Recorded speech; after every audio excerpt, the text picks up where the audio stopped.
I would now like to bring out our next panel, our fireside chat. I would now like to introduce our guest for the fireside chat, Mr. Bhaskar Bhat. Mr. Bhat began his career in 1978 as a management trainee at Godrej and Boyce Manufacturing Company.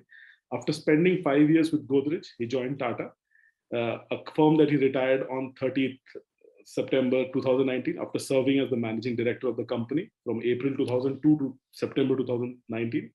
Titan Company Limited, under Mr. Bhatt's leadership, enlarged its portfolio and extended its market to eyewear, accessories, fragrances, sarees.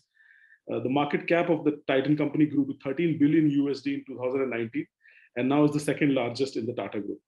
Mr. Bhatt graduated in mechanical engineering from IIT Madras and completed his PGDM in IIM Ahmedabad.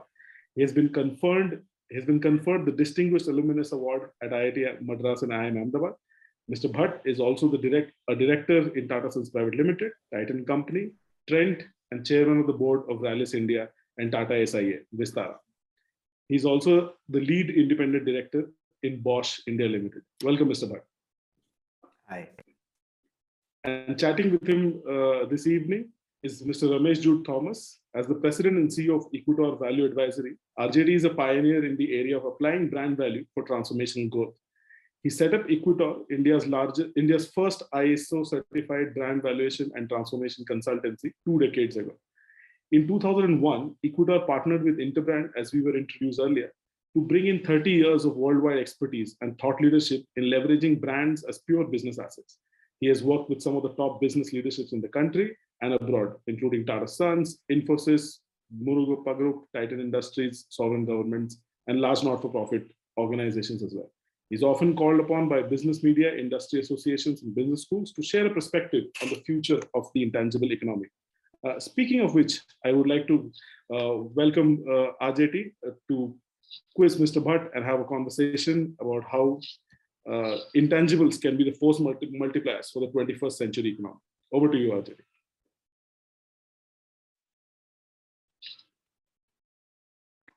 Thank you, Tarun. Thank you very much. Thank you, Bhaskar, for being here. But a formal introduction to Mr. Bhaskar Bhat in a gathering such as this is akin to reading out Jeff Bezos' profile in a US business conference. Everybody knows. Before I launch into the question I have for him, it might be worth just touching upon one or two of the slightly less publicized attributes of the gentleman's long and illustrious career. We at EQUITOR had the great privilege of working alongside Bhaskar when he had just taken over the reins of Titan Industries.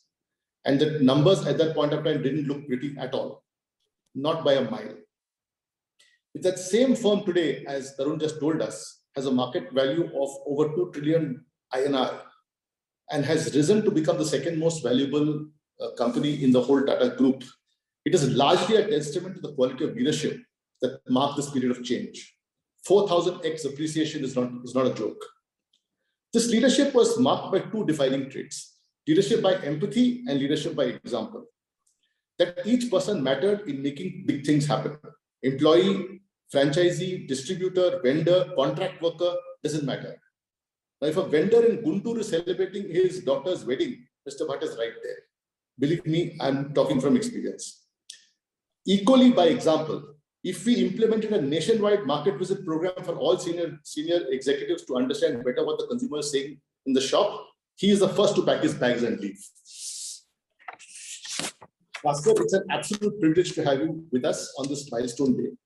Thank you so much on behalf of the entire EQUITOR community that is gathered here today.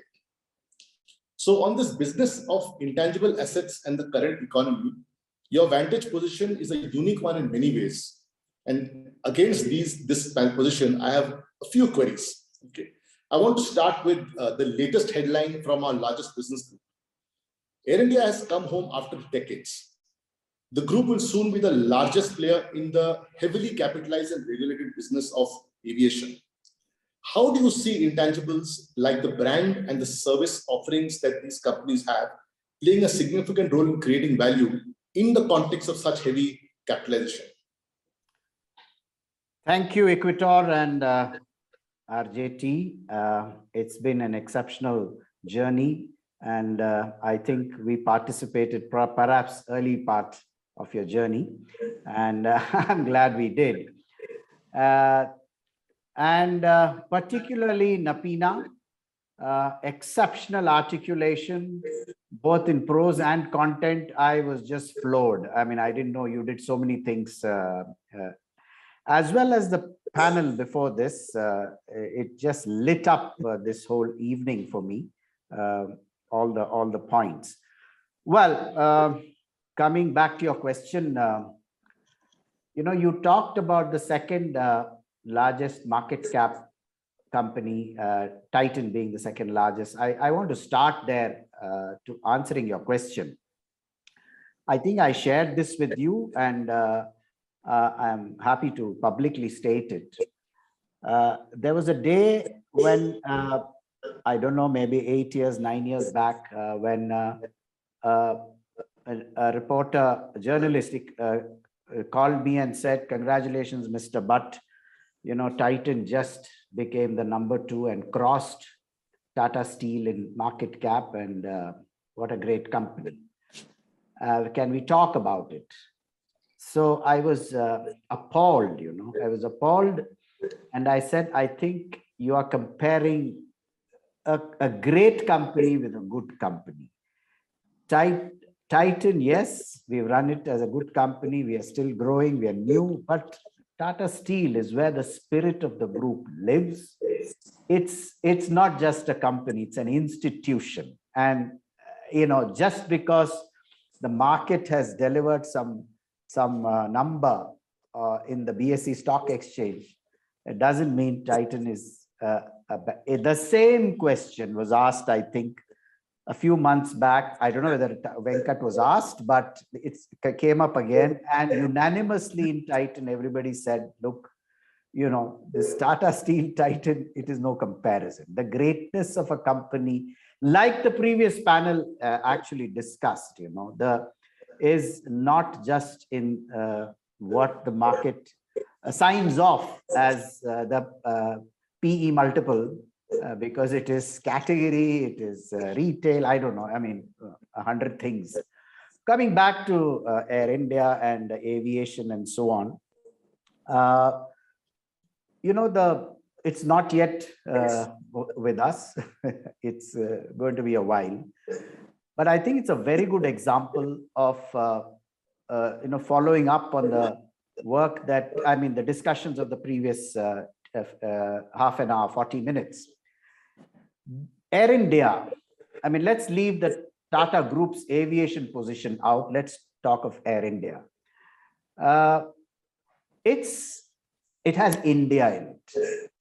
And if I were to take India 60, 70 years back, what it stood for the people in India and what India stands for the people in India today, there was great pride in the nation at that time. There is great pride in the nation today as well, even greater pride, perhaps. And somebody talked about it. I think Mr. Veeramani spoke about it. It is no longer just, I'm not saying only, just, standing up to the national anthem and saluting the flag and, feeling great about our freedom struggle. I think India and Indians have performed. Therefore, Air India in that context, there is a great undercurrent. There's a great undercurrent and a feeling for the brand amongst Indians. It has underperformed on obviously key metrics that a brand needs to perform, which is, on-time performance, service, food, network, pricing, whatever you have, apart from, the profitability. And I think it failed on all those metrics. But today, correcting those will simply set it right. But more than that, I think this whole rising pride in India is really going to prop up that brand and make that brand fly even higher than I believe. And that is where this intangible that you are talking about and I can add many things to that. It is how India has done well, not just as an economy, how Indians have done well on the global stage and in many, many fields, and how we have managed ourselves despite the extraordinary diversity, despite the extraordinary dissent within the nation. We are still a democracy, and we just, I mean, the elephant is the animal that everybody, India is represented as. But so what? The elephant just keeps moving forward and very strong, very wise. And therefore, coming back to your question, I think from a practical perspective, yes, it gives us market share. It's 13-14% plus Vistara at 7-8% and AirAsia at 6-7%. Yes, it gives us market share, but that's not the only thing. That it's much more than that, and therefore it's going to be a great, difficult journey, but a great journey to bring pride back into that sovereign brand. Sometimes I think I told you about it. The other almost brand which is owned by the nation is Amul.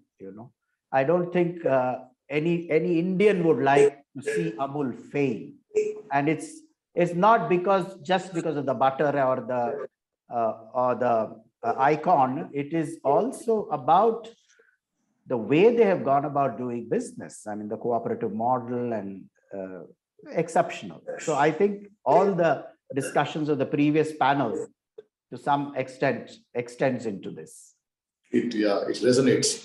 Yeah. So you're saying Air India is now going to be a sovereign asset, only thing managed by the Tata Group? Well, I think there's a lot of emotion attached, saying, oh, it's come back to its original owner and all. I think those are emotions. To be fair, there is no capability yet in the group except as we go forward of that kind when we launched. So it's all new for us, but I think we can get people and skills and technology, etc., onto the table. But what sits in the consumer's mind is what I'm talking about. I'm not talking about what we can get. Therefore, I mean, whether anybody else can do it, of course, but I think we can do it better than most others. I wouldn't doubt it. So I want to go back to Titan for 5 minutes, Bhaskar. Yeah. So, this business has changed. I think the humility regarding the market cap notwithstanding, the business has changed dramatically under your watch. And I don't know if it's an intended pun or not, but yes, it did. I remember one meeting, I don't know if you recall this meeting, where we were in the room and we were showing the value of the brand and the value of the intangibles as against the fixed assets. So there was a 210 crore factory, which was a very large and state-of-the-art manufacturing facility you had. And I had the gumption to say in that meeting that the fixed assets are reasonably irrelevant compared to the intangible assets. And I remember that the head of manufacturing lost his temper completely with me. I don't know if you remember that meeting. And I had to retract very quickly. Well, the reality is that the resurrection of Titan and the status it has achieved today in the pantheon of Indian industry has been significantly, you would agree, due to the fact that the brand was nurtured and the brand was given meaning and purpose with a lot of people as an orchestra putting their might behind it with your leadership. So what is your view on what the brand and in fact the other aspects of design and IP did to take to Titan to where it is today? I wish we could fight on the Zoom call. I still agree with Mr. Hari Rao, who was the one who I think lost his temper or whatever. Let me start. It's a logical build-up because I am an engineer at heart and by training. So look, the Titan brand did not exist till the factory made the watch. Okay, let us accept that. Tanishq did not exist till a spanking new manufacturing facility with the best people, that the company could hire, put together and design beautiful jewelry. So, the basics, at least in our business, where you are talking, where you're talking not just timekeeping, you're talking adornment beyond just timekeeping. And it is true in India. I don't know globally, where I think somebody spoke about Starbucks and the experience markets and even fashion and so on. The basics that the consumer looks for in a category, if you cannot live up to that, forget the cannot, you have to live up to that and keep at it, improving it all the time.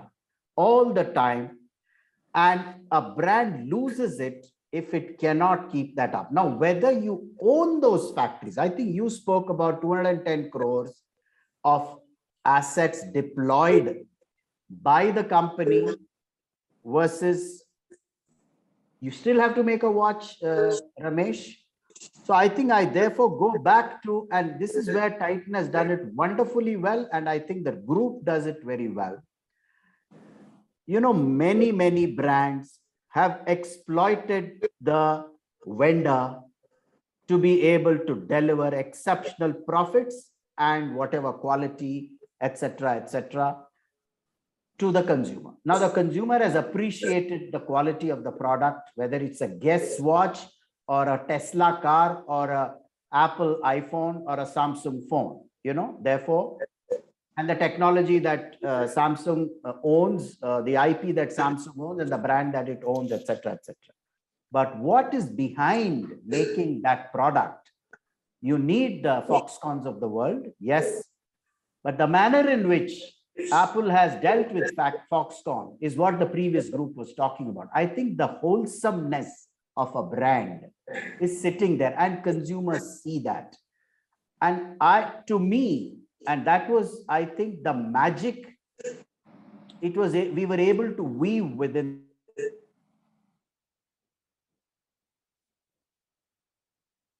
one. The recruitment in Hosur was of villagers who had not seen what a factory was and teaching them watchmaking. So when they make the watch, you've been to the factory, when they make the watch or when they make a piece of jewelry, they are told, look, this will sell, it could sell in Bombay, it could sell in Dubai, it could sell in Europe, at least when we were selling in Europe. So the pride is an important part, pride of the work, pride. And we had made statements like one of our HR policies early, when we were not making the kind of money we were making, was to improve the quality of life in the community around where we were having our plants. And we continue to do that 35 years later. We go to the hills in Uttarakhand and recruit girls there. So I think the ethos and the culture of everybody thinks we are customer centric. Yes, we are customer centric, but there is a wholesomeness to the company which is beyond just marketing and brand and EBITDA margin and return on capital employed. That is felt only when you are inside a company. Somebody talked about my going to the wedding. You said about my going to the wedding of a business partner's daughter or son in Guntur or Lucknow, etc. That is me. That is a different matter. But for me, those market visits counted for two reasons. One is ear to the ground. The other is that this is the way we are, to demonstrate to your sales force that I want to talk to you guys how things are in the marketplace and understand what is happening in the marketplace. So I think it's a whole culture that today people practice that. And it started with my predecessor, Xerxes Desai, who was the founder of the company. And we just added more and more to that and just emphasized it. And then, of course, the market, I go back to the market, to BSE, etc. I think they are still confused. They don't know whether Titan is a marketing company, Titan is a manufacturing company, whether Titan is a retailer, whether Titan is a brand owner, whether Titan is a jeweler, whether Titan is a watchmaker. We are all of that put together and more. And therefore, re-rating happened when somebody said they are a retailer and they are not a manufacturer. So retail was the sunrise industry at that time. So we got re-rated. And then somebody said jewelry is a 250,000 crore market and they're only 5% market share. So therefore, there's great future. So market cap, yeah, sure, it is one indicator. But I think customer affection and affection of all our stakeholders is what measures for me. And if I were to go by Raymond's, new age brand assessment, I would probably begin to, add affection of all your stakeholders. That's the whole point. I'm saying you started by saying you wanted to fight with me, but you did outline very clearly the role of the connection and engagement with all your stakeholders and the value systems that were practiced as a group, not just as an individual leader. Yeah. Which is a great segue into my next question. In an increasingly transparent world, value has become a magnified marker of how we regard a business entity today. Even the saving the planet, ESG, all of that. The Tatas have demonstrated it as a matter of course over the last 1.5 centuries. Do you see greater appreciation of this aspect? A company like Patagonia, for example, that we all admire for this, or just greater compliance? ESG definitely is coming there. Or is it going to be just more lip service? What do you think this intangible asset is going to drive? I don't think it is going to be in the hands of the companies. I think in this highly connected world and highly informed world, and I really align with what Raymond spoke about in the previous panel, I think more and more communities, consumers, other business partners are going to demand from corporations a certain kind of behavior, and that there will be no choice. It is not going to be merely regulation, Yes, regulation we will put it all in our annual reports and, have these great ESG initiatives, etc., etc. But where the rubber hits the road will be when that consumer or that employee, I mean, you see what's happened to Facebook, whistleblowers and so on and so forth. That's not good. That's just not good. And those kinds of pressures will build, I believe. So you cannot just get away with lip service. And it's their own making in a way. Facebook has connected the whole world, and that now they're paying for it because everybody comes to know. So reform will happen, not only because of regulation. So you're saying it's no longer going to be nice to have voluntary or even compliance. It's going to be what the market will force you to do. It will be, because, I mean, we know it because the young are going to define that. The younger lot are certainly more purpose-driven and looking for purposeful companies, purposeful brands. And it'll actually be, it's not just about compliance. If you're non-compliant, you're dead. I mean, but it will be about what more. How much more have you done for the planet? How much more have you done for your people? How much more have you done for community? And people will discover in this day and age, and it's not that it will happen overnight, but it will rise in such a way, and then there will be a tipping point, for every company.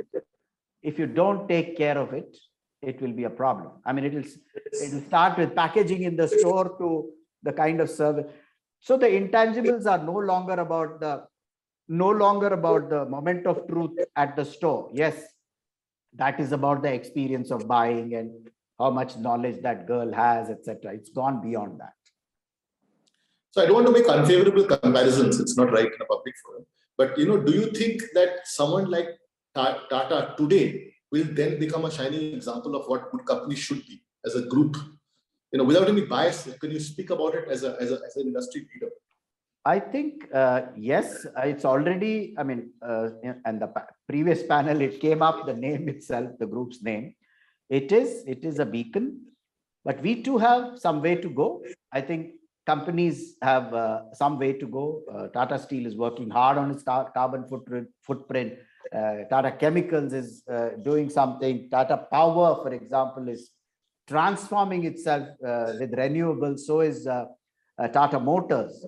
But those are business calls. The manner in which the Tata Group dealt with COVID, for example, I'm not talking with external. Yes, external, that 1,500 crores is a separate matter. I'm talking about the message within the group about employees and associates being taken care of during the COVID period in unexceptionable. That is, you have to. And I'm not saying only the Tata Group. I think many large groups respected that. But Tata, being Tata, it is talked about. And therefore, in every act of the group, people will see. I think acquisition of Air India again has been seen as the right thing for the group to do, or the right by the nation, right by the group, and so on and so forth. So, yes, I think it is. We have some way to go, but I think we are up there in front, leading the way. We are all very proud of it. I just want to shift a little bit tracks, Bhaskar. This whole business of B2B versus B2C. When you speak of intangibles, especially in the context of brands, the conversation tends to veer very quickly to B2C businesses. But the reality is that 2/3 of the world economy or more is B2B economy. Okay. Do you believe that these assets have any less of an impact in business to business as we see them very starkly in B2C? No, I think it's a mistake. I think there are corporate brands and then there are product brands. If I were to just be very simplistic as a marketer, and if I were to take, let me take the example of Apple. Okay, I mean, it's actually 3-tiered according to me. Okay, I mean, there are experts, I'm sure, in this audience as well as others. We call Apple is one of the biggest brands in the world, right? 2.86 trillion market cap, the company, etc. But a lot of people believe that it's the intangible. But Apple's hardware and software is exceptional experience, right? The UI, UX, and the design. I mean, the design is not just pretty.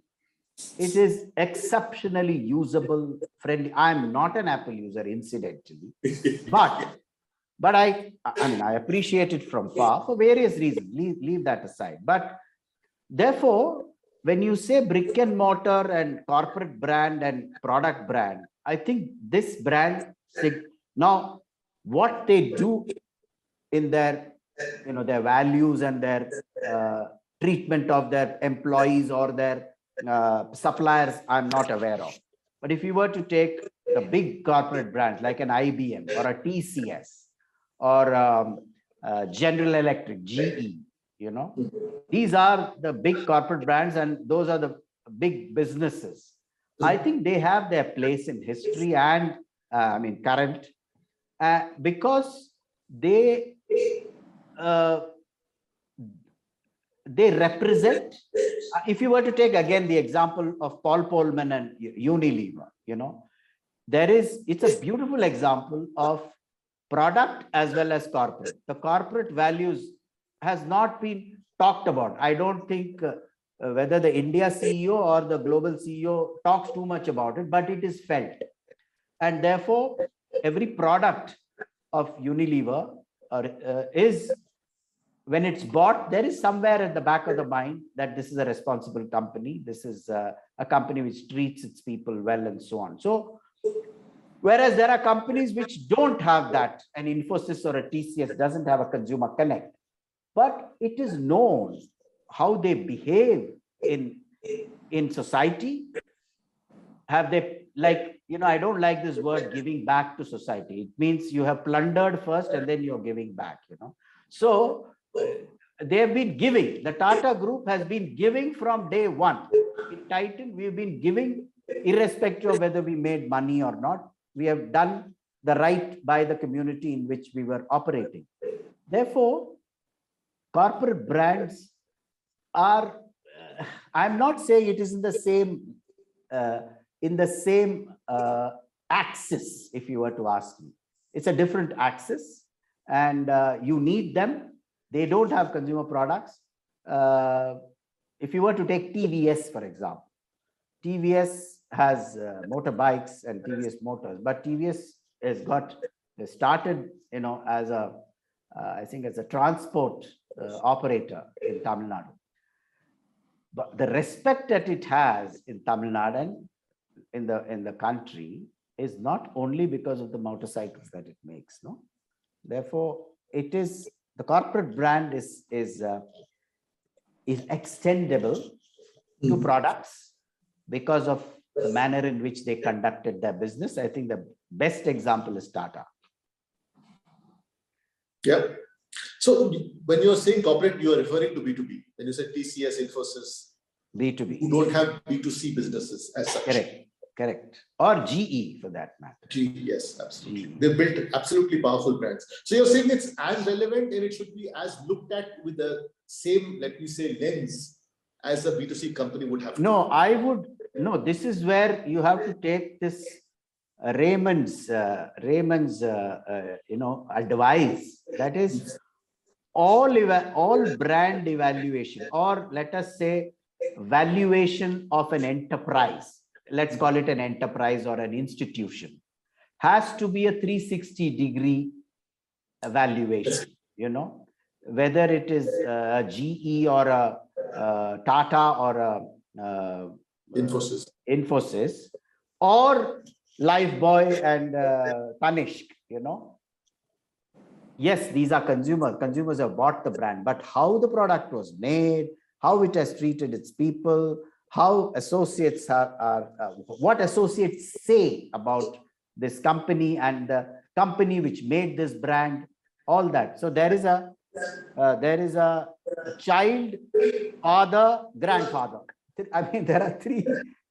If I were to take a brand like Fast Track, Fast Track has Fast Track, then there is the Titan company, and then the grandfather, which is Tata. All of them, the lineage is what makes it all up, and how all of them have kind of behaved somewhere affects the brand, and therefore the same applies. If a company in the Tata group lets that group down, it is going to affect the Tata brand, isn't it? Absolutely. On values, and so it is a coexistence, but some of the use of the corporate versus the use of the product brand are in two different contexts. Correct. So I hear you saying that if you look at a 360-degree view, then you get a much more refined, let me say, sense of the comparison between a B2B and a B2C. Because a lot of people provide the branding elements of B2B, even if it's not facing the consumer on a one-to-one basis like it does for a B2C. Got that. Thank you. My last question is really what advice that you would give. Finally, the whole issue of family business, I want to talk about. Now, while most league tables have shiny MNC brands, we know today that more than 70% of the world's GDP is generated by family businesses. That means family-run businesses. Okay. Now, what advice do you have for these people with respect to recognizing and driving intangibles for the creation of value as a whole? Well, I thought about this question. Value as a whole for themselves, right? No, in totality, what we were discussing all evening. So Ramesh, the few family businesses or families that I know, they are very below the radar. Okay, they have made some choices, and those strong choices are values-driven, and it is about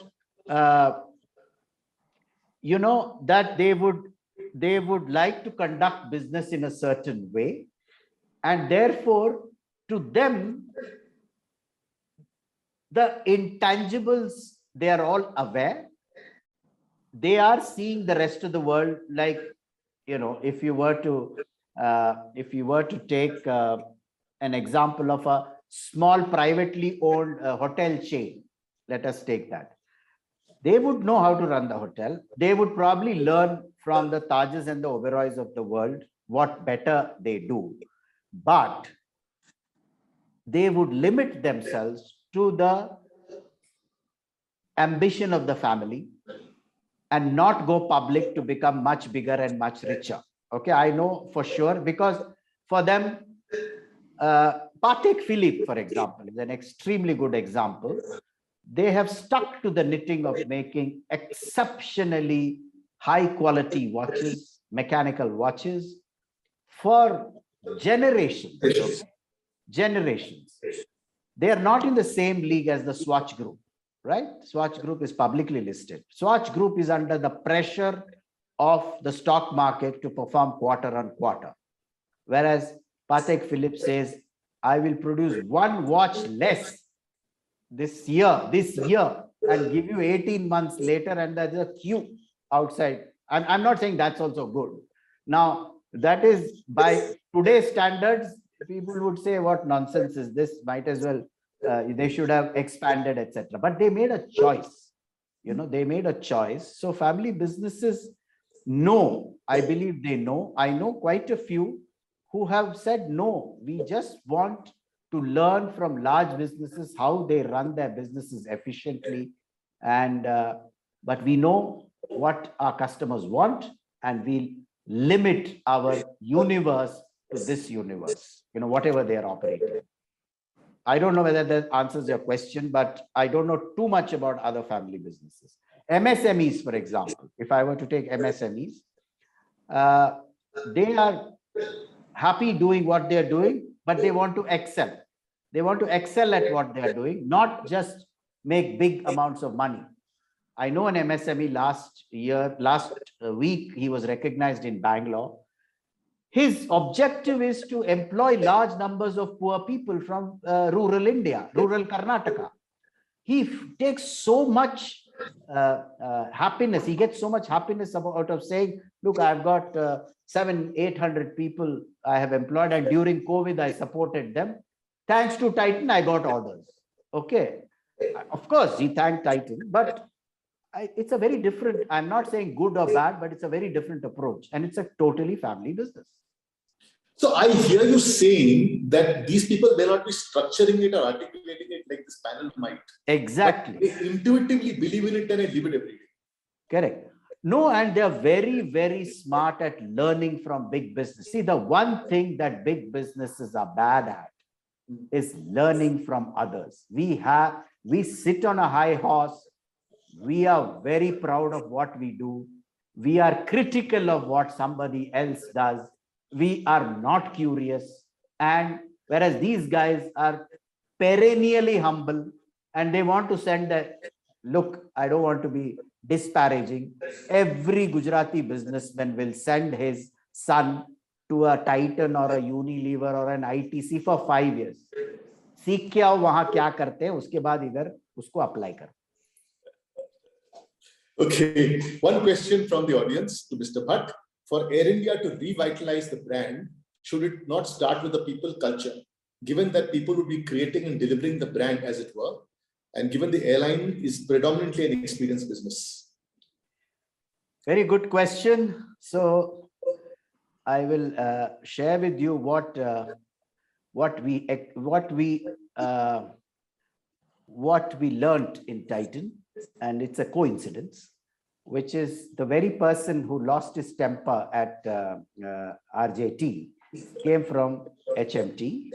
And I think these people in Air India, given the right environment of trust, transparency, and empowerment, will outperform anybody, any of their peers. I think we have to be cognizant of that. You're absolutely right. This business is about service and experience. But on the people side, I think we have been very unkind to them in public media. I mean, I know, they are overweight and they are whatever, those are the very uncharitable comments, but it's okay. I guess customers are finally right, But to set it right is going to be not by the American way of firing and hiring. It will have to be inspiring. Beautiful note to close on. Guys, for all the people in the audience, I think we've had an exceptional session. As usual, classic Mr. Bhat, completely grounded, totally deep, and with a new perspective each time. Thank you, Bhaskar. Thank you so much for being with us. Thank you. Thank you all. All the best, EQUITOR and everyone. Thanks very much. Over to you, Tarun. Thank you. Thank you, Bhaskar Bhat, Mr. Bhat. Thank you, Ajay, for those fascinating insights. On the topic of intangibles as force multipliers, I think I can only do justice to the panel that you heard right now by not merely repeating the words that were shared, but by inviting all of our audience members to pay a little closer attention to the choice of words that were used during the session. HR improving the quality of life of a person rather than an employee. Measure of a company is now customer affection rather than customer acquisition. And how market value is a consequence rather than a goal. The simple fact that these underpinning commonalities exist within some of the largest companies in the world, like multiple examples were shared earlier, and the fact that there are several entities inside of this country and very well inside this conversation as well, that hold these qualities inside of them, but they're just not aware of the potential that they reach. We will revisit that thought at the end of this session.